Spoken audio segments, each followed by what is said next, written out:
Magandang hapon po sa inyong lahat. Ito na po ang resulta ng 2 p.m. draw ngayong March 4, 2026, araw po ng Huwebes, para sa mga games na 2D Lotto at 3D Lotto. Kung bago ka pa lang sa aking channel, pwede kang mag-like, share, at subscribe para updated kayo sa mga PCSO lottery results araw-araw. Para sa 2 p.m. draw ng 2D Lotto, ito po ang winning combination: 12 and 6 in exact order.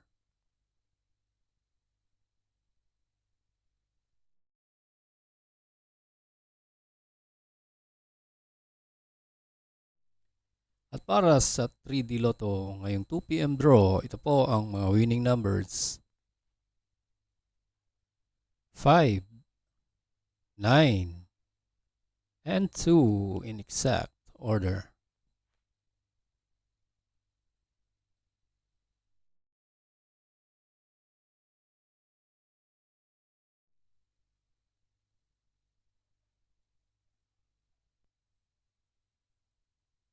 Congratulations po sa lahat ng nanalo.